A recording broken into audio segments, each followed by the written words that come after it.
نحمده ونصلي على رسوله الكريم اما بعد فاعوذ بالله من الشیطان الرجیم بسم اللہ الرحمن الرحیم رب اشرح لي صدری ويسر لي امری واحلل عقدۃ من لسانی یفقهوا قولی ربی یسر ولا تعسر وتمم بالخیر وبک نستعین یا فتاح اللہم فقہنا فی الدین۔ آیت نمبر 6 سورہ مائدہ کی۔ یا ایھا الذین آمنو، اب یہاں پر ایمان والوں سے کہا جا رہا ہے۔ کیا کہا جا رہا ہے ایمان والوں سے؟ کہ اذا، جب، تم کھڑے ہو جاؤ، قاما یقومو، قم سے بنا ہے، تم اے لوگو جو ایمان لائے ہو، اذا جب، تم کھڑے ہو، قاما یقومو، قم سے بنائیے، قامو قمتا قمتم، فعل ماضی ہے یہ، جب تم کھڑے ہو۔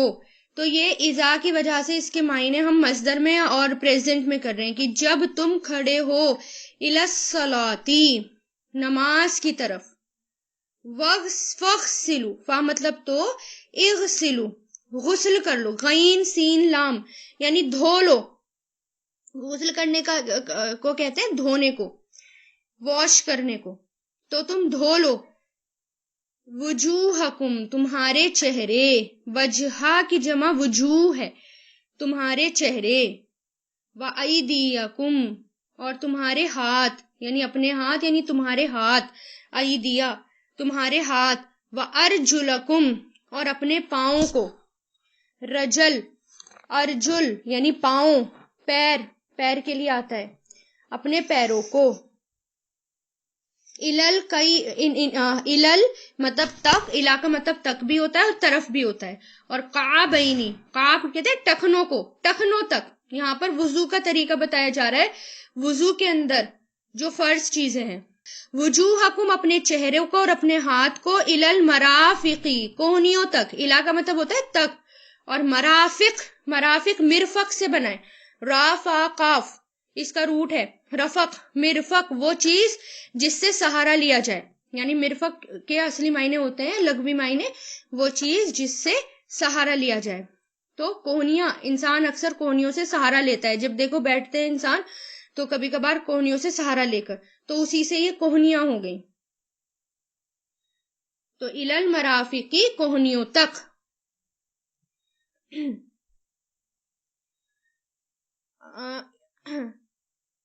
وَأَمْسَحُوا، اور مسح کر لو، میم سین ہا، مسح کرنا، وائپ، مسح، برؤوسکم، اپنے سروں کا، راس کی جمع رؤوس ہے، اپنے سروں کا، وَأَرْجُلَکم، اور اپنے پاؤں کا، فیٹ، پاؤں کس ہوتے ہیں؟ فیٹ، الی القعبین، الا مطلب تک یا ٹل، قعبینی ٹخنوں تک یعنی اینکلز تک، اینکلز ہوتے ہیں وہاں تک، یعنی یہ فرض چیزیں بتا دی گئی کہ کیا ہے، ٹخنوں تک۔ وَإِنْ، اور اگر، کُنْتُمْ، ہو تم، کانا یکونو کن سے، جنوباً، حالت جنابت میں، جنوباً حالت جنابت میں یعنی امپیور ہو، یعنی عورتوں کے پاس سے آئے ہوئے ہوں۔ فَطَہَّرُوا، تو، فا مطلب تو، اطہروا، خوب پاک ہو جاؤ۔ وَإِنْ، اور اگر، کنتم، ہو تم، اچھا فَطَہَّرُوا سے دیکھیے یہ کیا ہے، تو یہ امر ہے، یعنی تو تم خوب اچھے سے پاک ہو جاؤ، کیونکہ شد بھی آگے دیکھیں، تو کے اوپر بھی، ہا کے اوپر بھی، تو اس کے اندر فورس آ رہا ہے، طہارا سے بنا ہے، تطہرا، یتطہروا، تطہر سے بنا ہے، تو خوب پاک صاف ہو جاؤ، مطلب اب پورا غسل کی بات یہاں پر ہو رہی ہے۔ وَإِنْ، اور اگر، کنتم، ہو تم، مردا، بیمار، او، یا، علی سفرن، سفر پر، او، یا، جاء، آیا ہو، احدن، کوئی، منکم، تم میں سے، من الغائط، قضائے حاجت سے، غائط یعنی واش روم سے، ٹوائلٹ سے، او، یا، لامستم، چھوا ہو تم نے، لامس، چھونا، لام میم سین اس کے روٹ لیٹرز ہیں، یا چھوا ہو تم نے، نساء، عورتوں کو، فلم، تو نہیں، فا مطلب تو، لم نہیں، تجیدو، تم پاؤ، وجادہ یجیدو سے بنائے، تو نہیں تم پاؤ ماءن پانی، فتیممو تو تیمم کر لو، فا مطلب تو، تیممو تیمم کر لو. یہ جو ہے یہ بھی امر ہے، حکم دے رہے ہیں اللہ تعالی. تو اس کا یہ یا میم میم روٹ لیٹرز ہوتے ہیں اس کے. تیمما فعل ماضی، اور یتیممو فعل مضارع، تیمم فعل امر ہے. تیمم فعل امر، تو تیمم کر لو. سعیدن مٹی سے، سعیدہ مٹی، طیبن پاک، پاک مٹی سے. فمسحو فا مطلب تو یا پھر مسح کر لو. امسح فعل امر ہے، حکم دے رہے اللہ تعالیٰ مسح کر لو. بوجوہکم اپنے چہروں کا، وایدیکم اور اپنے ہاتھوں کا، منہ اس سے.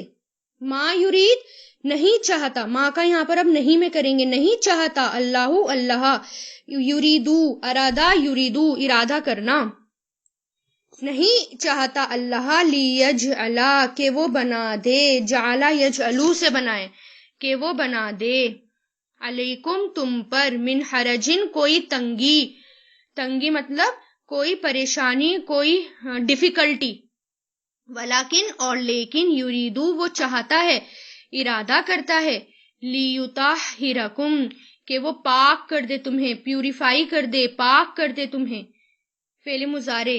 ولیتم اور تاکہ وہ تمام کر دے، کمپلیٹ کر دے. اتما یتمو اتم، نعمتہ اس کی نعمت، اس کا فیور، اس کی نعمت، علیکم تم پر، لعلکم تاکہ تم، تشکرون شکر ادا کرو. اب دیکھیں یہاں پر اس آیت میں وضو کا طریقہ بتایا گیا ہے اور تیمم کا طریقہ بتایا گیا ہے. تو سب سے پہلے وضو کا طریقہ یہاں پر بتایا گیا ہے کہ اے لوگو جو ایمان لائے ہو، جب تم کھڑے ہو جاؤ نماز کی طرف تو تم دھو لو، غسل کر لو، دھو لو اپنے چہروں کو، اپنے ہاتھوں کو، ایلبو تک، مرافقی ایلبو تک یعنی کوہنیوں تک، اور مسا کر لو اپنے سروں کا، اور اپنے پاؤں کو دھو لو ٹکنوں تک، اینکلز تک. ٹھیک ہے. تو یہاں پر تو وضو میں دیکھیں جب نماز فرض ہوئی تھی تو تبھی سے وضو بھی فرض ہو گئی. شروعاتی اسلام میں ہر نماز کے لیے، یعنی جب اسلام ہی آیا تھا تو ہر نماز کے لیے وضو کرنا ضروری تھا. یعنی اگر ہم جو بھی جس بھی نماز کے لیے کھڑے ہو رہے ہیں اس کے لیے وضو کرنا ضروری تھا. لیکن جب مکہ فتح ہو گئی اس کے بعد آپ نے وضو کیا اور جرابوں پر یعنی ساکس پر آپ نے مسح کیا، اور ایک وضو سے آپ نے کئی نمازیں بھی پڑھی. یہ دیکھ کر حضرت عمر بولے یا رسول اللہ آج آپ نے وہ کام کیا جو آج سے پہلے آپ نے کبھی نہیں کیا. تو آپ نے فرمایا میں نے نہ تو بھول کی اور نہ ہی میں نے قصدن ایسا کیا، مطلب میں نے قصدن ایسا کیا. یہ مسند احمد کی روایت ہے، یعنی میں نے بھول کر ایسا نہیں کیا بلکہ جان بوجھ کر ایسا کیا کہ ایسا بھی کیا جا سکتا ہے، ایک وضو سے کئی نمازیں پڑھی جا سکتی ہیں اگر وضو ہمارا ہو.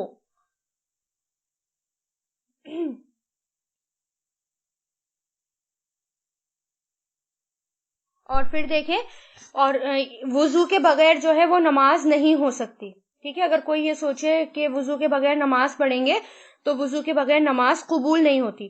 حضرت ابو ہریرہ سے روایت ہے کہ آپ صلی اللہ علیہ وسلم نے فرمایا اللہ تعالیٰ نے بے وضو کی نماز قبول نہیں کرتا، اللہ تعالیٰ بے وضو کی نماز قبول نہیں کرتا یہاں تک کہ وہ وضو کر لے. یہ مسلم کی روایت ہے. یعنی جب تک انسان وضو نہیں کرتا تب تک اس کی نماز قبول نہیں ہوتی. اور وضو سے پہلے بسم اللہ پڑھنا ضروری ہے. ٹھیک ہے. اگر کوئی بھول گیا تو وہ جب بھی یاد آ جائے تبھی پڑھ لے بسم اللہ، بیچ میں یاد آ جائے بیچ میں پڑھ لے. ٹھیک ہے. یا نہیں یاد آئی تو کوئی بات نہیں، لیکن قصدن اگر اس کو یاد ہے پھر بھی بسم اللہ نہیں پڑھا تب کی بات ہے کہ تب وضو نہیں ہوگی. تو وضو سے پہلے بسم اللہ پڑھنی ضروری ہے. تو آپ صلی اللہ علیہ وسلم نے فرمایا اس شخص کی وضو نہیں جو بسم اللہ نہ پڑھے، یعنی قصدن یاد بھی آ گیا اور پھر بھی بسم اللہ نہیں پڑھ رہا. اور دیکھیں وضو سے یہاں پر وضو کی بات بتائی. اب یہاں پر سب سے پہلے وضو کے فرائض بھی بتا دیے کہ فرض چیزیں وضو میں کیا کیا ہیں.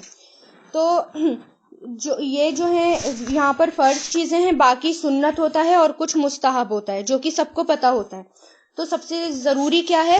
چہرہ دھونا اور اپنے ہاتھوں کو کونیوں تک دھونا، مسح کرنا سروں کا، پیروں کو دھونا ٹکنوں تک، چہرہ دھونا، یہ جو ہے فرض میں آ جاتے ہیں.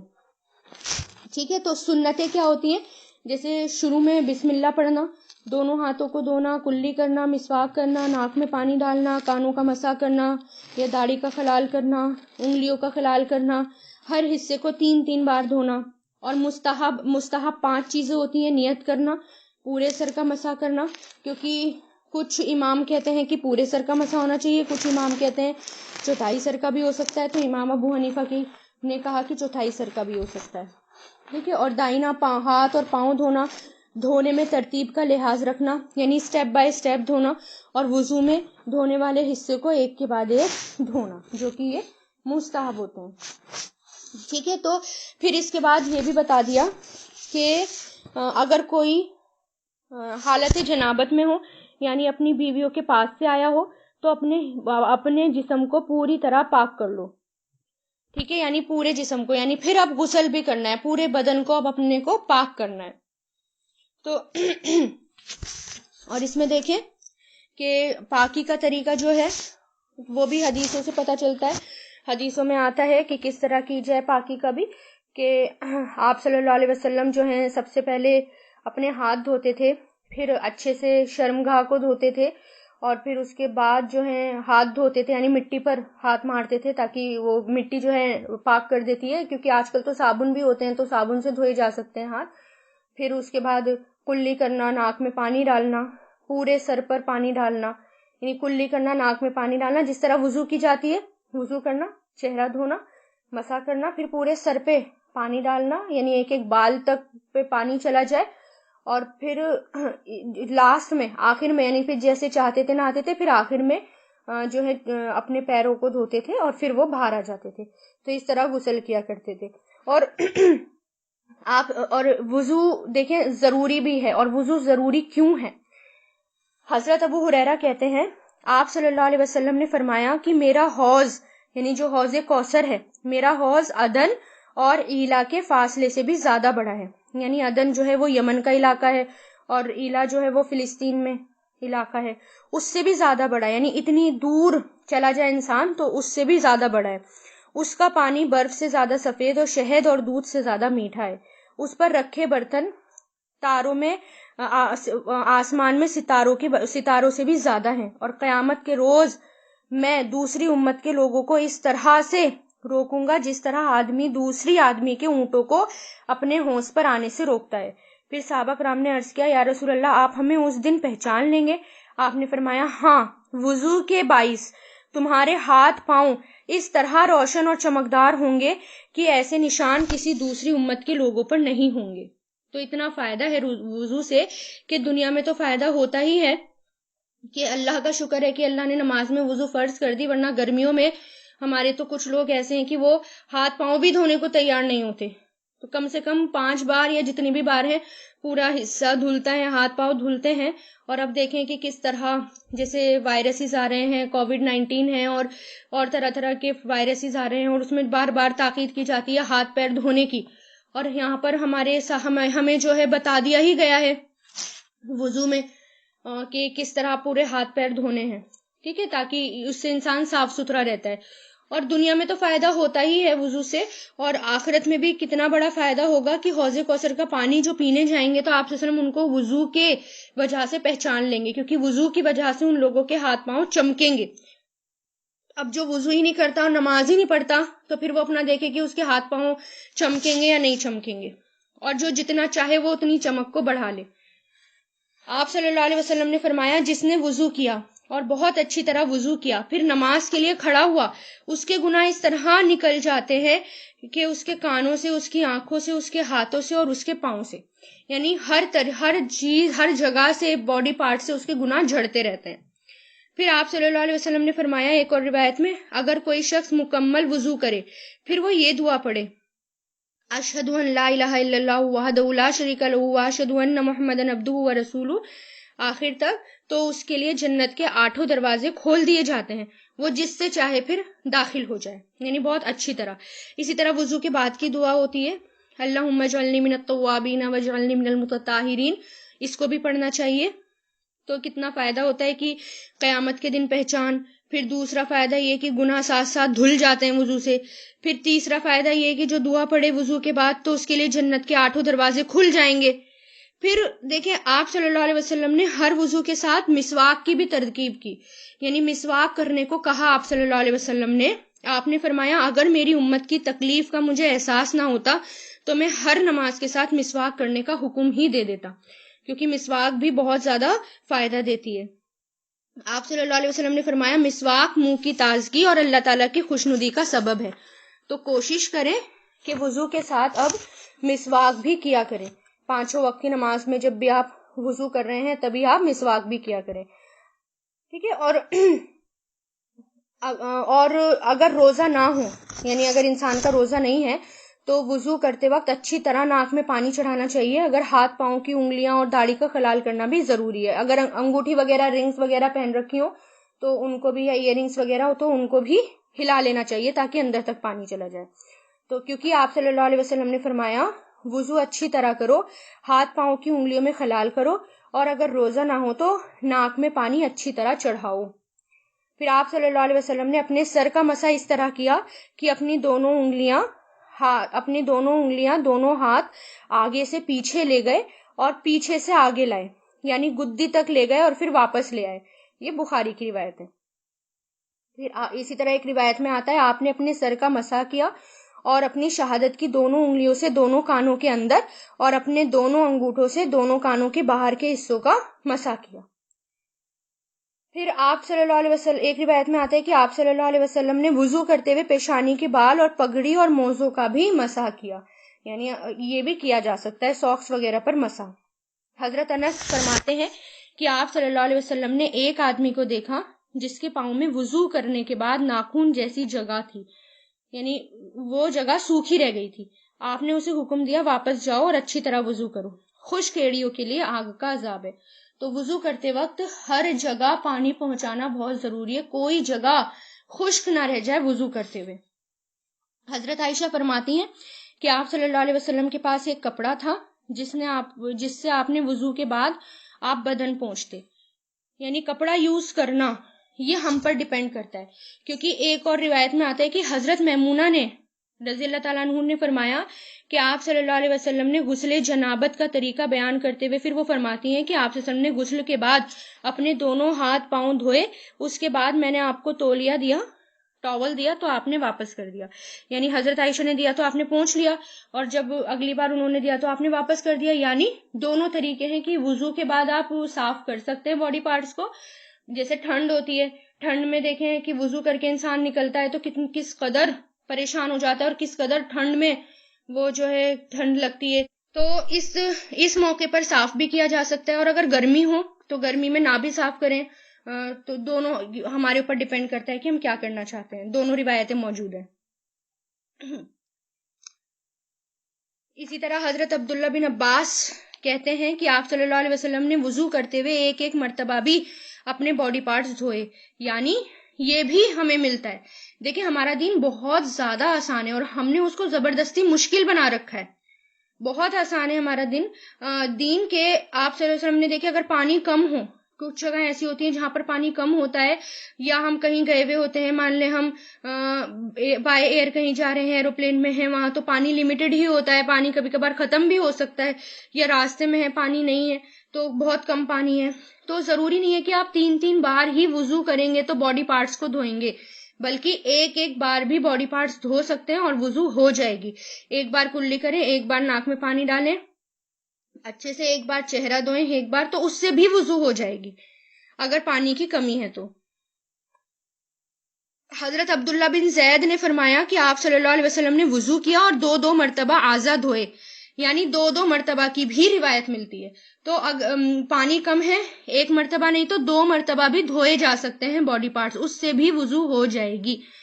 اور ایک اور روایت میں آتا ہے، حضرت عبداللہ بن عمر بن عباس روایت کرتے ہیں کہ ایک دیہاتی نے آپ صلی اللہ علیہ وسلم سے وضو کا طریقہ پوچھا تو آپ نے اسے 3 بار وضو کے اعضاء دھو کر دکھائے اور فرمایا وضو کا طریقہ یہ ہے، جس نے اس سے زیادہ مرتبہ دھویا اس نے بہت برا کیا، زیادتی کی اور ظلم کیا.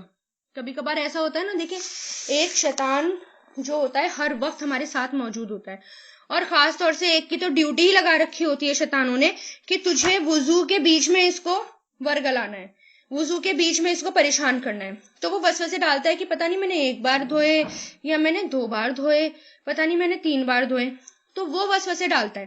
تو جب ایسے وسوسے آئے کہ میں نے 1 بار دھویا یا 2 بار دھویا 3 بار دھویا، تو چھوڑ دیں اسے، دوبارہ نہ دھوئیں.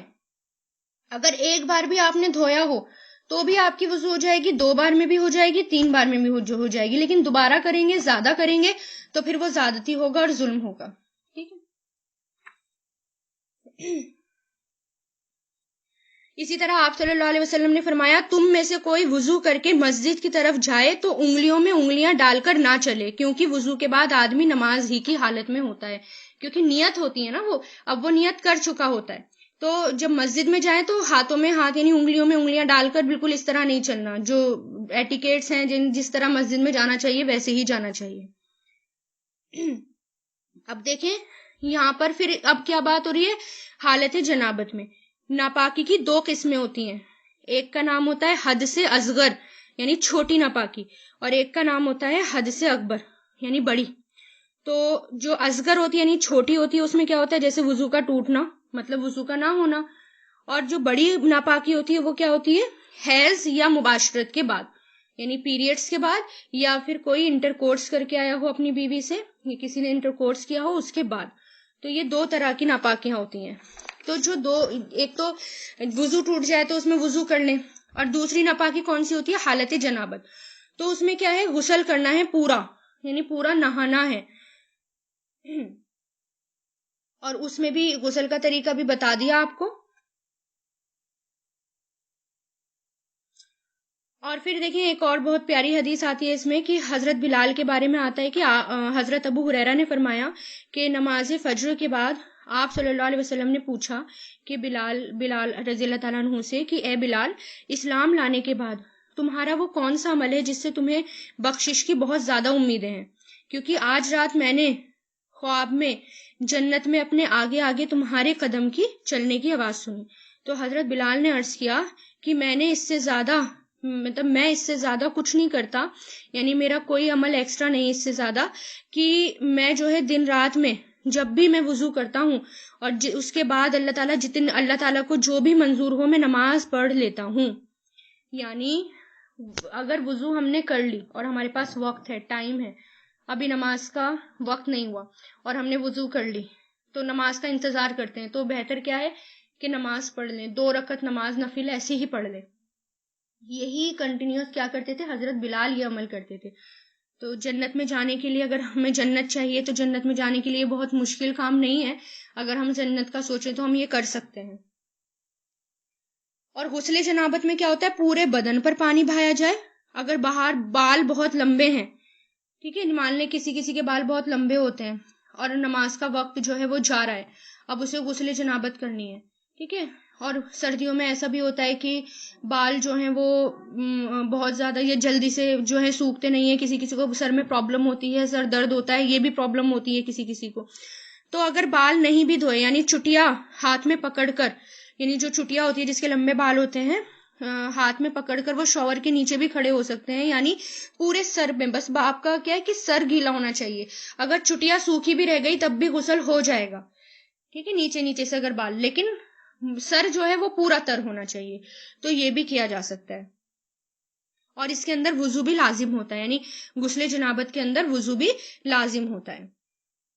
اگر مان لیں کہ کوئی بہت فجر کی نماز ہے اور ناپاک اٹھا ہے اور نماز کا وقت نکلا جا رہا ہے اور فٹافٹ غسل کرنا ہے، تو یہ بھی کیا جا سکتا ہے کہ ہاتھ دھوئے، پہلے شرمگاہ دھوئی فٹافٹ اچھے سے، پھر اس کے بعد صابن سے ہاتھ دھوئے، پھر کلی کری، ناک میں پانی ڈالا اور پورے بدن پر اچھے سے پانی ڈال لیا.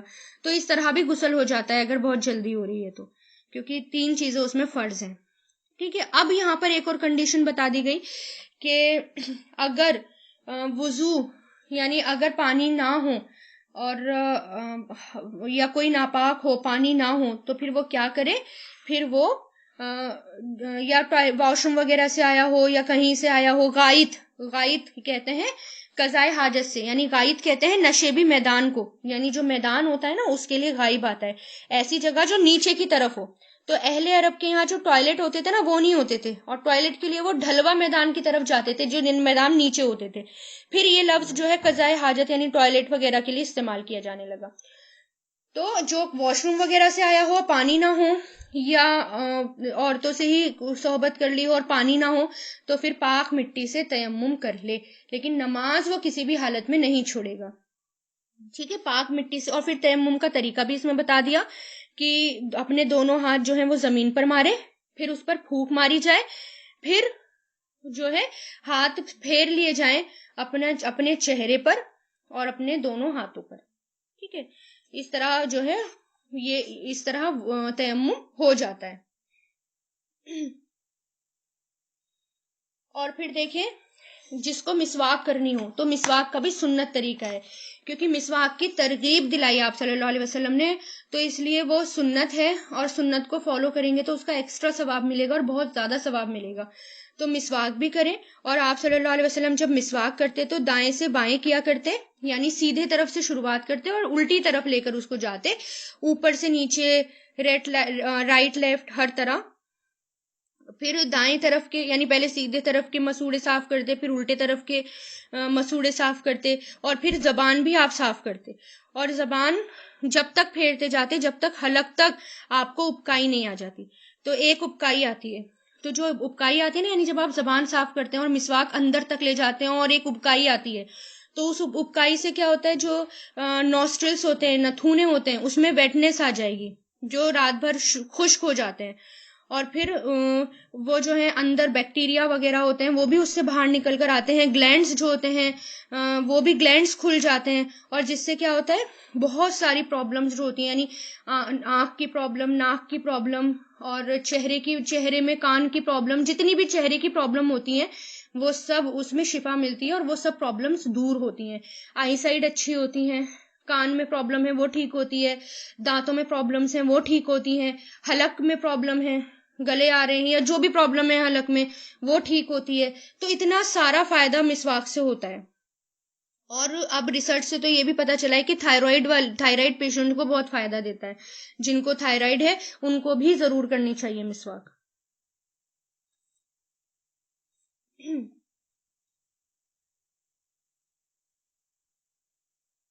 اچھا، ایک اور اس میں یہ ہے کہ غسل کا طریقہ جو ہے آپ صلی اللہ علیہ وسلم نے اس طرح بیان کیا حدیثوں میں کہ پہلے نجاست دھوئیں، یعنی بدن پر جتنی بھی ناپاکی لگی ہو وہ دھوئیں، پھر وضو کریں، پھر 3 بار تمام جسم پر پانی بہائیں، اور پاؤں وہاں سے ہٹ کر آخر میں جب پوری طرح سے نہا لیں اس کے بعد وہاں سے ہٹ کر پاؤں پر پانی ڈال لیں، ٹھیک ہے۔ تو اس طرح غسل کیا جا سکتا ہے، اور حدیثوں میں کئی طریقے سے روایت آیا ہے کہ آپ سب سے پہلے جسم سے نجاست ہٹاتے، پھر شرمگاہ اچھے سے دھوتے، اور پھر جو ہے ہاتھ مٹی پر مارتے، ہاتھ دھوتے جیسے ہم صابن سے دھو لیتے ہیں، پھر کلی کرتے 3 بار، پھر ناک میں پانی ڈالتے اچھے سے اوپر تک چڑھاتے، پھر چہرہ دھوتے، پھر کونیوں تک ہاتھ، دونوں ہاتھ پہلے سیدھے پھر الٹے جیسے وضو کرتے ہیں اس طرح، پھر مسح، اور پھر اس کے بعد پورے بدن پر پانی ڈالتے، اور پانی بھی آپ چلو میں آپ پانی بھرتے،